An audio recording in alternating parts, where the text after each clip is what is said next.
بسم اللہ الرحمن الرحیم۔ براہ راست اعمال شب جمعہ آپ کے لیے پیش کیے جا رہے ہیں پنجتن سوسائٹی آف وکٹوریا سے۔ اللہم صل علی محمد وآل محمد۔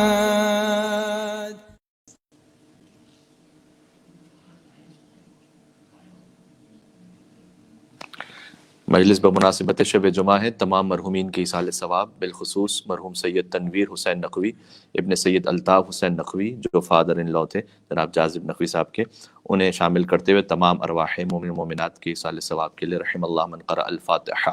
بسم اللہ الرحمن الرحیم، الحمدللہ رب العالمین، الرحمن الرحیم، مالک یوم الدین، ایاک نعبد و ایاک نستعین، اہدنا الصراط المستقیم، صراط الذین انعمت علیہم غیر المغضوب علیہم ولا الضالین۔ دعائے صحت کی گزارش ہے تمام مریض مومن مومنات کے لیے، بالخصوص علامہ ڈاکٹر قلب صادق صاحب، انہیں شامل کرتے ہوئے اپنی دعاؤں میں 5 مرتبہ اما یجیب کا ورد فرما لیجیے گا۔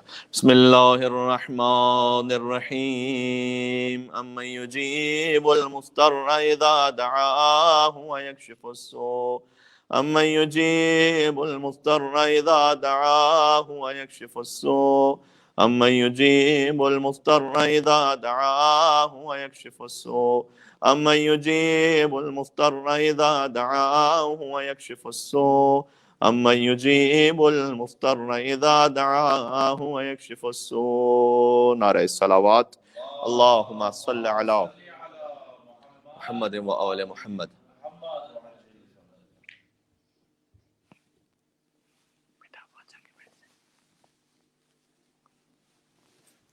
نعرہ صلوات، اللہم صل علی محمد و آل محمد۔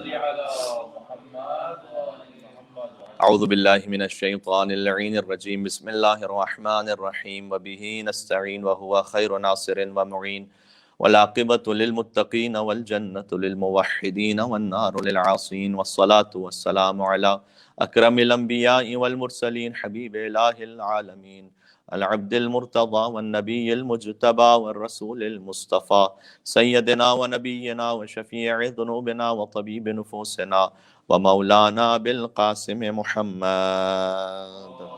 اللهم صل على محمد وآل محمد وعلى آله الطيبين الطاهرين المعصومين المظلومين، سيما بقية الله في الأرضين الذين أذهب الله عنهم الرجس وطهرهم تطهيرا۔ اللهم صل على محمد وآل محمد، ورحمة الله على محبيهم واللعنة الدائمة على أعدائهم أجمعين۔ مجلس کی قبولیت کے لیے دعا امام زمان عجل اللہ تعالی فرجہ الشریف۔ بسم اللہ الرحمن الرحیم، اللہم کل ولیک الحجۃ ابن الحسن صلواتک علیہ وعلی آبائہ فی هذه الساعة وفي كل ساعة، وليا وحافظا وقائدا وناصرا ودليلا وعينا، حتى تسكنه أرضك طوعا وتمتعه فيها طويلا۔ اللهم صل على محمد وآل محمد۔ اما بعد، فقد قال الله الحكيم في كتابه المجيد، بسم الله الرحمن الرحيم، يا أيها الذين آمنوا عليكم أنفسكم لا يضركم من ضل إذا اهتديتم إلى الله مرجعكم جميعا فينبئكم بما كنتم تعملون۔ صلوات بر محمد وآل محمد۔ اللهم صل على محمد وآل محمد وعجل فرجهم۔ سورہ مائدہ کی آیت نمبر 105 کی ہم نے تلاوت کی، جس میں ارشاد اختصاصی الہی ہے کہ اے ایمان والوں، سب سے پہلے اپنی حفاظت کا انتظام کرو، یعنی تم پر واجب ہے کہ دنیا و ما فیہا کی بجائے اس کی جو تفسیر کی گئی وہ یہ ہے کہ سب سے پہلے اپنی ہدایت کی فکر کرو۔ علیکم انفسکم، اے ایمان والوں سب سے پہلے تم پر لازم ہے کہ تم سب سے پہلے اپنی ہدایت کی فکر کرو، یعنی خود کو پہچانو۔ اگر خود شناس ہو گئے تو خود بخود خدا شناس بن جاؤ گے۔ یہ وہ آیت ہے کہ جس پر علامہ طباطبائی نے صاحب تفسیر المیزان 32 صفحات پر گفتگو کی ہے. یعنی اس ایک آیت پر معمولاً آدھا صفحہ 1-2 صفحات گفتگو کر کے علامہ طباطبائی آگے بڑھ جاتے ہیں، لیکن اس آیت پر 32 صفحات پر مشتمل انہوں نے وضاحت کی ہے کہ اس کا مطلب کیا ہے، کہ سب سے پہلے اپنی حفاظت کا اہتمام کرو، یعنی خود کو پہچانو. اور پھر آگے اللہ سبحانہ وتعالیٰ نے ارشاد فرمایا کہ لا یضرکم من ضل اذا اہتدیتم. یہ بہت اہم ہے، بالخصوص جس سوسائٹی میں ہم رہ رہے ہیں اس کے اعتبار سے آپ اس ترجمے کو سماعت فرمائیے گا کہ اے ایمان والوں سب سے پہلے اپنی ہدایت کا اہتمام کرو، اور اگر تم ہدایت پر آ گئے تو لا یضرکم من ضل اذا اہتدیتم، کوئی گمراہ تمہارا کچھ نہیں بگاڑ سکتا جب تک تم خود ہدایت پر رہنا چاہو. یعنی کوئی تمہارا کچھ نہیں کر سکتا. اگر تم خود ہدایت پر رہنا چاہتے ہو تو کوئی گمراہ لا یضرکم، کوئی تمہیں نقصان نہیں پہنچا سکتا. الی اللہ مرجعکم جمیعا، چونکہ جانا سب نے اللہ کے پاس ہے. اس نے بھی تو خدا کے پاس جانا ہے، تم نے بھی خدا کے پاس جانا ہے. اس لیے کہ یعنی وہ شخص جو گمراہ ہے وہ کیا کر سکتا ہے؟ زیادہ سے زیادہ تمہاری جان لے سکتا ہے. اگر تم ہدایت پر رہنا چاہتے ہو تو وہ تمہاری زیادہ سے زیادہ یہ کر سکتا ہے، تمہاری جان لے سکتا ہے، اس سے زیادہ نہیں کر سکتا کوئی بھی گمراہ. تو پھر اس نے بھی تم اللہ کے پاس جانا ہے، تم نے بھی اللہ کے پاس جانا ہے. تو اگر تم ہدایت پر رہنا چاہو تو کوئی گمراہ تمہیں نقصان نہیں پہنچا سکتا. فَيُنَبِّئُكُم بِمَا كُنتُمْ تَعْمَلُونَ. اور اس میں اہم بات یہ ہے کہ وہ خدا تمہیں اس وقت آگاہ کرے گا جو کچھ تم دنیا میں کرتے آئے تھے. یعنی فَيُنَبِّئُكُم، اس میں بڑی ایک لطیف بات ہے کہ کام ہم کر رہے تھے لیکن آگاہ ہمیں خدا کرے گا. یعنی ہمیں بہت سارے اپنے کام یاد بھی نہیں ہوں گے کہ ہم کیا کچھ کر کے آئے. وہ خدا آگاہ کرے گا کہ اچھا دیکھو تم یہ سب کچھ کر کے آئے تھے، وہ خبر دے گا ہمیں. تو خود شناسی جو ہے وہ بہت اہم ہے، اپنے آپ کو پہچاننا. یعنی یہ کہ مجھ میں فقط حیوانی غریزہ نہیں. سورہ اسراء کی آیت نمبر 70 ہے جسے ہم نے بعض مجالس کا عنوان بھی قرار دیا، وَلَقَدْ كَرَّمْنَا بَنِي آدَمَ وَحَمَلْنَاهُمْ فِي الْبَرِّ وَالْبَحْرِ وَرَزَقْنَاهُمْ مِنَ الطَّيِّبَاتِ وَفَضَّلْنَاهُمْ عَلَى كَثِيرٍ مِّمَّنْ خَلَقْنَا تَفْضِيلًا، کہ ہم نے بنی آدم کو کرامت عطا کی ہے اور اسے خشکی اور سمندر پر چلنا سکھلایا ہے، یعنی سفر کرنا سکھلایا. وَرَزَقْنَاهُ مِنَ الطَّيِّبَاتِ، اور ہم نے اسے پاکیزہ رزق عطا کیا. وَفَضَّلْنَاهُمْ عَلَى كَثِيرٍ مِّمَّنْ خَلَقْنَا تَفْضِيلًا، اور ہم نے اسے فضیلت عطا کی اپنی مخلوقات پر. غور کیجیے گا یہاں دو لفظ ہیں، ایک ہے کرمنا، ایک ہے فضلنا. ہم نے کرامت بھی عطا کی اور ہم نے فضیلت بھی عطا کی. قرآن نے دو لفظ الگ کیوں استعمال کیے؟ اس کی وجہ یہ ہے کہ کرمنا یعنی انسان کو عقل عطا کی ہے. تفاسیر کی روشنی میں اور احادیث کی روشنی میں پڑھ رہا ہوں. کرمنا کا مطلب ہم نے انسان کو عقل عطا کی ہے کہ جو باقی مخلوقات کے پاس نہیں ہے. اور فضلنا یعنی ہم نے فضیلت عطا کی ہے، یعنی وہ چیزیں کہ جو انسان اور حیوان میں مشترک بھی ہیں ان میں بھی انسان کو بافضیلت رکھا ہے. یعنی ایک تو وہ عقل عطا کی ہے جو کسی اور کے پاس نہیں ہے، اس عقل کے ساتھ خواہشات بھی، یعنی ملائکہ کو بھی عقل عطا کی ہے لیکن ملائکہ کے پاس غرائز نہیں ہے، اس کے پاس خواہشات نہیں. تو انسان کو حیوانات کے ساتھ سے ممتاز کرنے کے لیے اسے عقل بھی عطا کی ہے، ساتھ میں کچھ اور چیزیں بھی وہ عطا کی ہیں کہ جو ہم میں اور ان میں مشترک ہیں، لیکن اس میں بھی انسان کو بافضیلت رکھا ہے. یعنی کیا مطلب؟ یعنی ہم بھی کھاتے ہیں اور حیوانات بھی کھاتے ہیں، لیکن ہمارا کھانا ان کا کھانا ایک تو نہیں، نہ وہ حلال حرام کی تمیز ہے، نہ اتنی حد تک یہ ڈائیورسٹی ہے جتنی انسانی غذا میں موجود ہے. ایک حیوان جو کھا رہا ہے وہ وہی کھاتا رہے گا، لیکن انسان کی غذا میں بہت زیادہ تنوع ہے. گھر وہ بھی بناتے ہیں، گھر ہم بھی بناتے ہیں، لیکن ان کا گھر بنانا ہمارا گھر بنانا کیا ایک جیسا ہے؟ نہیں، ایک جیسا نہیں.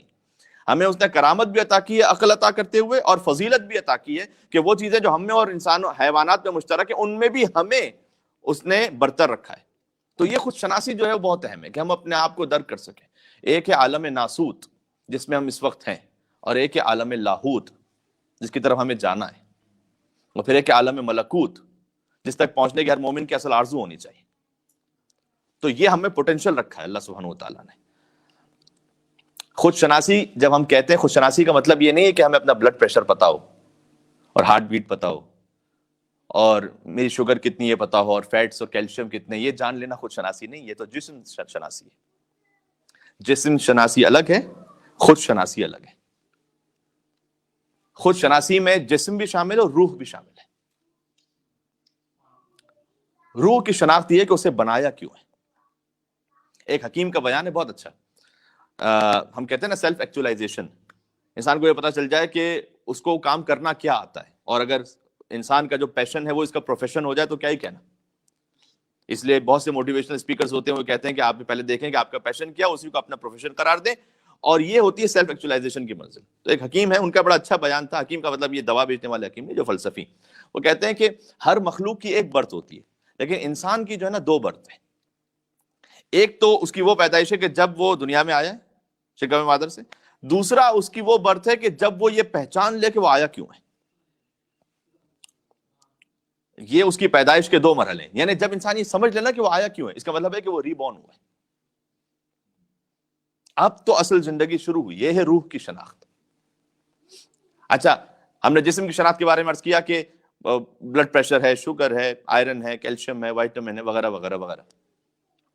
روح کی شناخت کیا ہے کہ مثلا اخلاق میں میرا اسکیل کیا ہے، اس کا بھی تو کوئی میزان ہونا چاہیے. صبر کرنے میں میرا میزان کیا ہے، شجاعت میری کس درجے پر ہے، سخاوت میں کس مقام پر ہوں. یہ اپنی روح کی استعداد کو پہچاننا. اور جب تک یہ شناخت نہ ہو تو کمال معنوی حاصل کرنا ممکن نہیں. جب خود شناسی ہو جائے، دیکھیں بہت زیادہ ظاہر ہے کہ میں اس کو فلسفیانہ بیان میں نہیں رکھنا چاہتا، سادہ رکھنا چاہتا ہوں. اب ایک اور منزل پہ پہنچتے ہیں. خود شناسی جب ہو جائے تو خود بخود پھر مرحلہ آتا ہے خود سازی کا. ایک ہے خود شناسی یعنی اپنے آپ کو پہچاننا، خود سازی یعنی اپنے آپ کو بنانا. میں نے اپنا مقام پہچان لیا کہ میں کیا ہوں، اب مجھے اپنے آپ کو بنانا بھی تو ہے، روح کی معنویت کو بھی تو بڑھانا ہے. جب میں نے آپ کو پہچان لیا کہ میں کہاں پر ہوں، اس میں بہت سے ریگریٹس بھی آئیں گے. بہت سے لوگ ہوتے ہیں نا کہ ان کو کہا جاتا ہے کہ اگر آپ کو ٹائم مشین ہو آپ کو پاس میں لے جایا جائے تو آپ کیا کچھ ڈیلیٹ کرنا چاہیں گے. آپ کہتے ہیں کہ میں اپنے آپ کو پورے ڈیلیٹ کرنا چاہوں گا. تو یہ ماضی میں کچھ کاموں پر نادم ہے. تب بھی خود شناسی کیا ہے اور اس کے بعد خود سازی کا مرحلہ کیا ہے کہ مایوس نہ ہو اور راہ راست میں اللہ سے امید رکھتے ہوئے آگے بڑھتے رہے. مشکل امر ہوتا ہے یہ. ویسے دیکھیں محمد بن شہاب زہری کا واقعہ ہے. یہ زمانہ ہے ہمارے چوتھے مولا اور آقا امام سید الساجدین زین العابدین علی بن حسین علیہ الصلوۃ والسلام کا. اللہم صلی علی محمد وعلی محمد. ان کے زمانے میں ایک قاضی تھا جس کا نام تھا محمد بن شہاب زہری، اور اس نے ایک بے گناہ کے قتل کا فتویٰ دے دیا تھا اور وہ اس کو قتل کر دیا گیا. تو بعد میں احساس ہوا، بہرحال یہ تو بہت بڑا جرم ہو گیا کہ میرے ایک جنبش قلم سے ایک بے گناہ جو ہے وہ مار دیا گیا.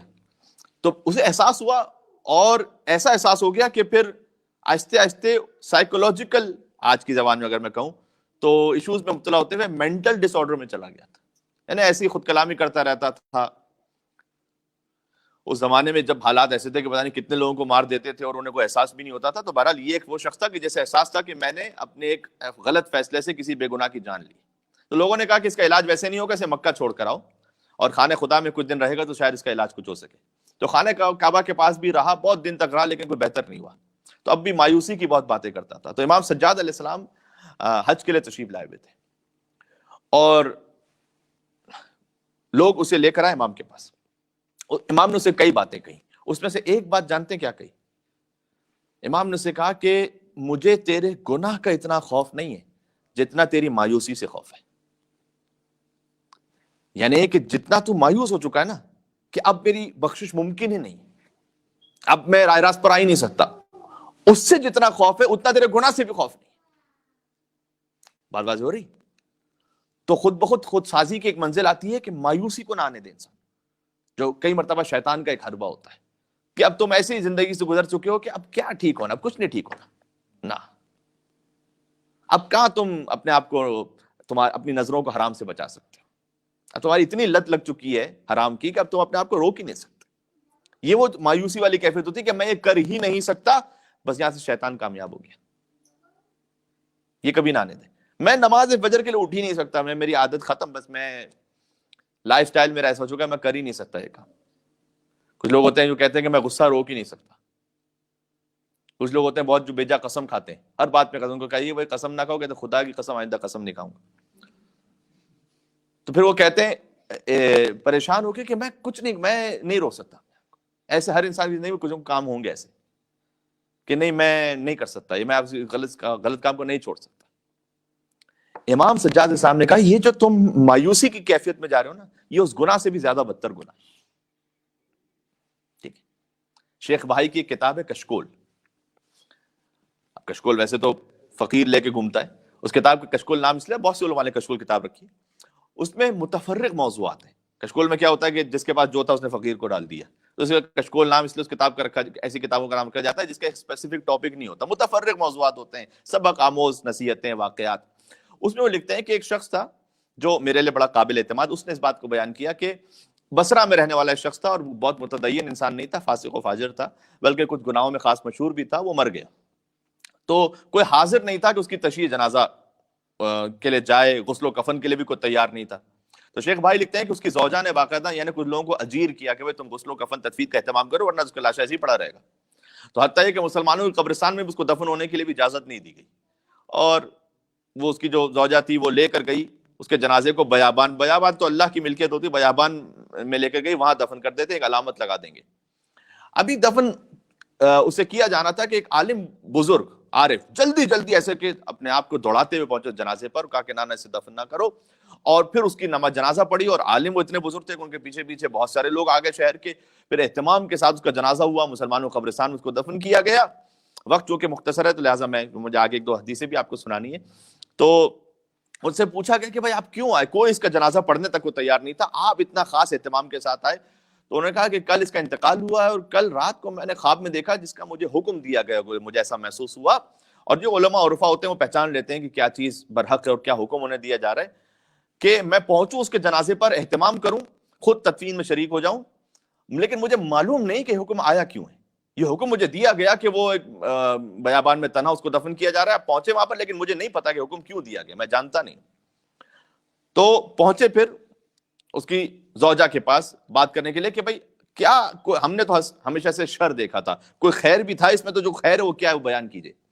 تو اس نے کہا کہ 3 مثبت باتیں میں نے دیکھی ہیں، اس میں 3 مثبت باتیں تھیں. پہلی بات کہ بہرحال کیسا بھی گناہ گار ہو، کیسے بھی حالات ہو جائیں، نماز کو ترک نہیں کرتا تھا، نماز ضرور پڑھتا تھا. نماز جو ہے نا انسان کو بچا لیتی. اس عبادت کو ہم کمتر سمجھتے ہیں، بعض اوقات بے جا تقابل بھی کر رہے ہوتے ہیں، عزاداری نماز وغیرہ وغیرہ جیسی باتیں.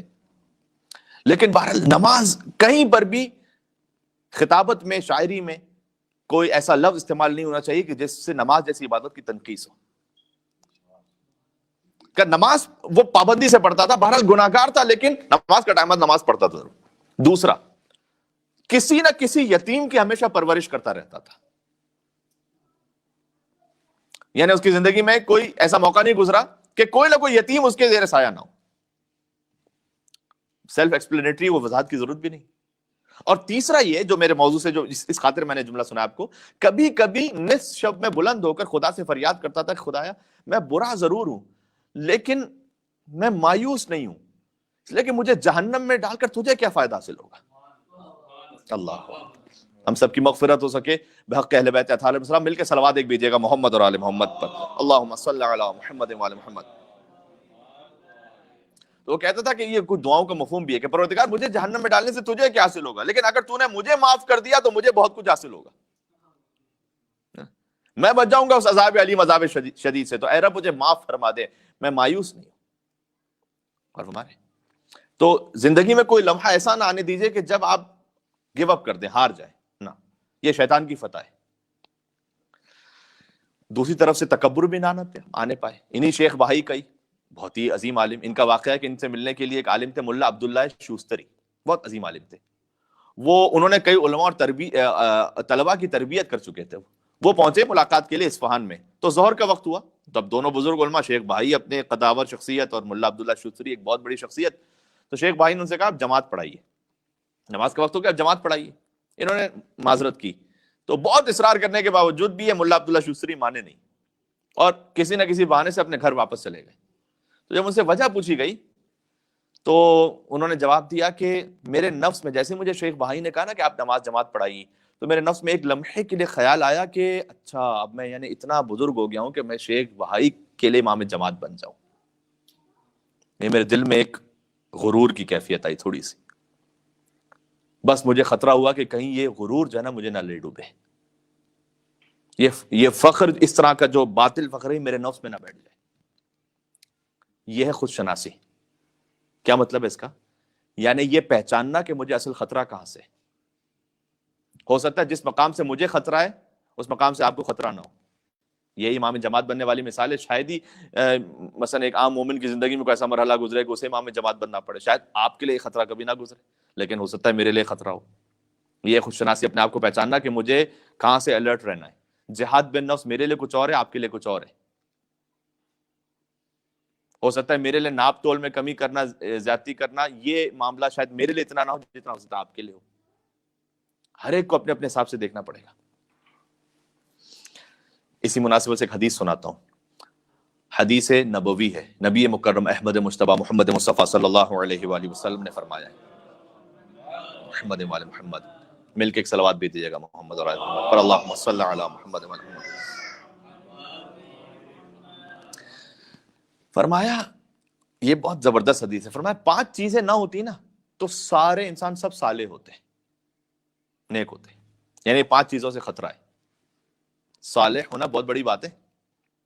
کتنے مقامات ہیں قرآن میں جہاں الا الذین آمنوا وعملوا الصالحات، کتنے مقام. سورہ عصر میں کیا، والعصر ان الانسان لفی خسر الا الذین آمنوا وعملوا الصالحات. حضرت یوسف کی کیا دعا ہے قرآن میں، سورہ یوسف آیت نمبر 101، توفنی مسلما والحقنی بالصالحین، مجھے مسلمان حالت اسلام پر موت آئے اور مجھے صالحین سے ملحق فرما دے. صالح ہونا وہ مقام اور درجہ ہے کہ انبیاء الہی کی تمنا اور آرزو رہی ہے کہ ہم صالحین سے ملحق ہو جائیں. یہ بھی دعا نہیں کی کہ پروردگار تو مجھے صالح بنا، کہ صالحین سے ملحق فرما دے. آپ فرق سمجھ رہے ہیں؟ سورہ ابراہیم سورہ شورى، حضرت ابراہیم کی دعا، رب هب لي حکما والحقنی بالصالحین. یعنی حضرت یوسف نے بھی اور حضرت ابراہیم جیسے اولو العزم نبی نے یہ دعا مانگی ہے، پروردگار تو مجھے صالحین سے ملحق فرما دے. بہت سے علماء اسی خاطر ہے کہ دعائے قنوت میں پڑھتے ہیں. آپ نے یہ دعا سنی ہوگی کہ رب زدنی علما والحقنی بالصالحین. یہ انبیاء کی دعا ہے. اور آپ کو کہیں دور لے جاؤں، غازی ابو الفضل عباس علیہ السلام کی جب زیارت پڑھتے ہیں، السلام علیک ایھا العبد الصالح، اے عبد صالح خدا پر سلام. نبی مکرم اس حدیث میں ارشاد فرما رہے ہیں کہ اگر 5 باتیں نہ ہو تو دنیا کے تمام انسان صالحین میں سے ہو. یعنی یہ 5 چیزوں سے خطرہ ہے. یہ کتاب المواعظ العددیہ میں حدیث موجود ہے، لولا 5 خصال لصار الناس كلهم صالحین. اگر یہ 5 خصلتیں نہ ہوتی تو سارے انسان صالحین میں سے ہوتے. پھر کہا اولها القناعة بالجہل. پہلی بات بہت امپورٹنٹ ہے، بہت اہم، کہ یہ مشکل ہے. مشکل کیا ہے؟ اپنے جہل پر قانع ہو جانا. بات واضح ہوئی میں کیا عرض کرنا چاہ رہا ہوں؟ یعنی جو چیز انسان کو نہیں پتا اس پہ قانع رہے. ہاں ٹھیک ہے، کیا ضرورت ہے جاننے کی، دین کے معاملات میں بالخصوص. اپنے جہل پر جو قانع ہو جاتا ہے نا، یہ اس کے لیے خطرہ ہے، اس کو صالح بننے سے روک دیتا ہے. والحرص علی الدنیا، میں 1-2 جملے مصائب کے بھی پڑھنا چاہتا ہوں لہٰذا مغرب سے پہلے گفتگو ختم ہو سکے. دوسرا، دنیا کا حریص ہو جانا. حب الدنیا راس کل خطیۃ، یہ تو مشہور حدیث ہے. ہر برائی کی جڑ ہے، ہر برائی کی حب دنیا. حریص کا لفظ یہاں پر آیا. پھر آپ کو ایک قرآنی ریفرنس دے دوں، پیغمبر بھی حریص تھے. قرآن میں ہے حریص، ہمارے ہاں منفی معنی میں استعمال ہوتا ہے لیکن عربی زبان میں یہ مطلق لفظ ہے. دیکھنا پڑے گا اس کا متعلق کیا ہے. حریص کس بات کے لیے تھے؟ پیغمبر حریص تھے. قرآن میں یہ لفظ ہے سورہ توبہ میں آیت نمبر 128 میں، لقد جاءکم رسول من انفسکم، ایک رسول ہے جو تمہارے نفسوں ہی میں سے، عزیز علیہ ما عنتم، اور تمہاری تکلیف اس رسول کو بہت گراں گزرتی ہے. انہیں بڑی، تم تکلیف میں ہوتے ہیں انہیں سختی محسوس ہوتی ہے. حریص علیکم، تمہاری بھلائی کے لیے وہ بہت حریص ہے. شدت سے چاہتے ہیں کس طریقے سے تم پر خیر پہنچ جائے. کیا شان ہے سرکار ختمی مرتبہ واقع. ہماری تکلیف سے وہ تکلیف دہ ہو جاتے ہیں اور ہم اپنی ہدایت کے لیے اتنے فکر مند نہیں. وہ جتنا چاہتے ہیں شدت سے. قرآن نے حریص کا لفظ استعمال کیا، حریص ہے تم تک خیر پہنچے. اسی خیر والی حرص کا تقاضا تھا کہ غدیر کے میدان میں علی ابن ابی طالب کو بلند کر کے کہا تھا من کنت مولا فہذا علی مولا.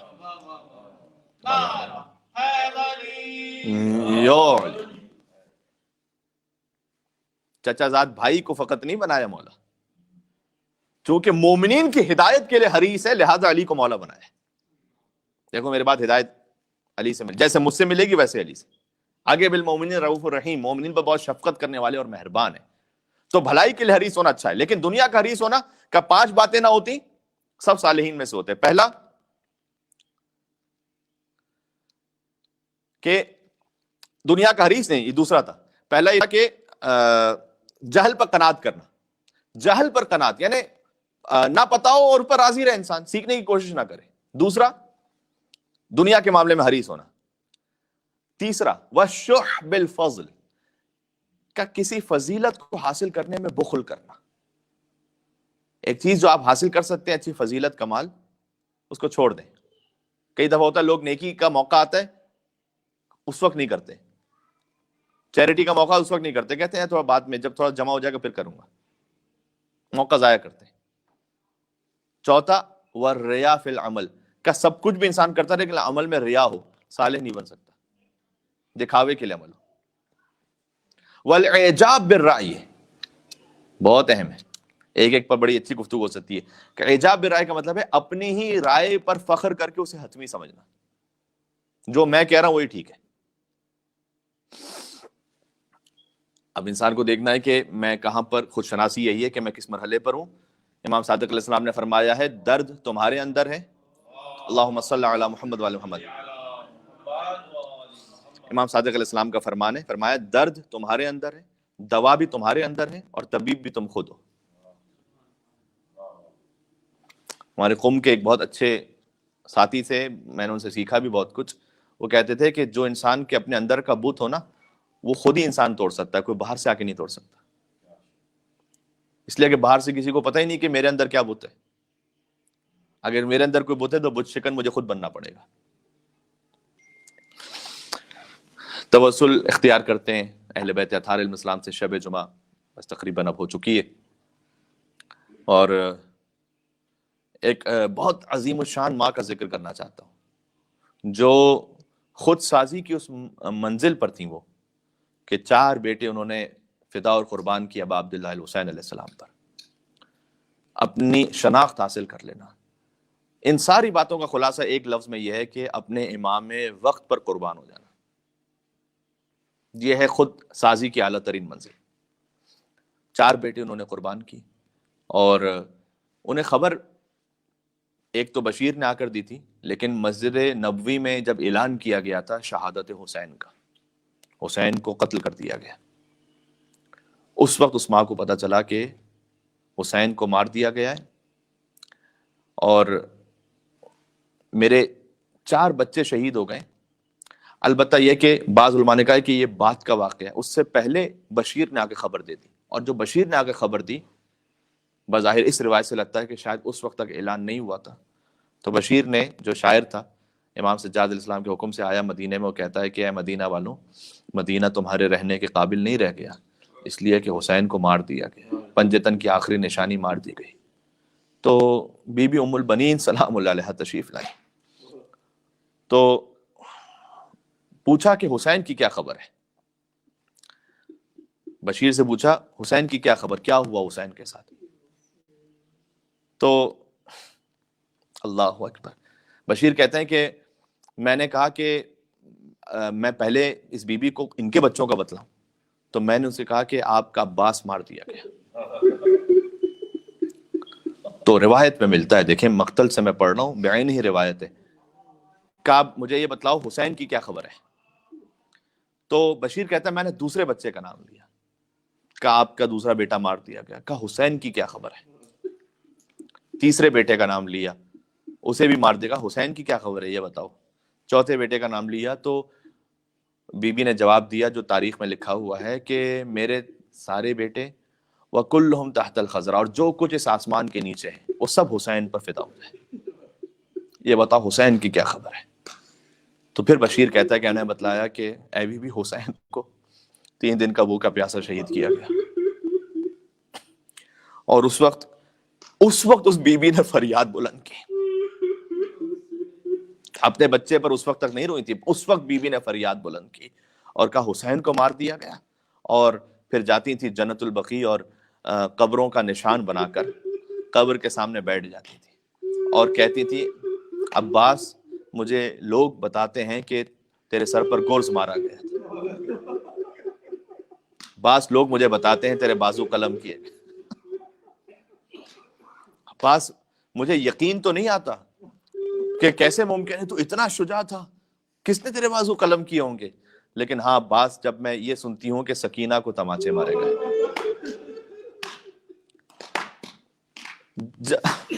جب میں سنتی ہوں کہ زینب کی چادر چھین لی گئی تھی، تو مجھے یقین آ جاتا ہے کہ عباس تیرے بازو قلم ہو چکے ہوں گے، اس لیے کہ اگر تیرے بازو ہوتے تو کس کی جرأت ہوتی کہ سکینہ کو تماچے، کس کی جرأت ہوتی کہ زینب کبریٰ سلام اللہ علیہا کے سر سے چادر چھین لیتے۔ وسيعلم الذين ظلموا على محمد أي منقلب ينقلبون. السلام عليك يا أبا عبد الله وعلى الأرواح التي حلت بفنائك. السلام على الحسين وعلى علي بن الحسين وعلى أولاد الحسين وعلى أصحاب الحسين. جزاکم اللہ. تقریباً ہاف این آور کے بریک کے بعد ہم دعائے کمیل کے ساتھ اسی طرح آن لائن آپ کی خدمت میں حاضر ہوں گے. نعرہ صلوات. اللہم صلی علی محمد وعلی محمد. بسم اللہ الرحمن الرحیم. براہ راست اعمال شب جمعہ آپ کے لیے پیش کیے جا رہے ہیں پنجتن سوسائٹی آف وکٹوریا سے. اللہم صل علی محمد وآل محمد.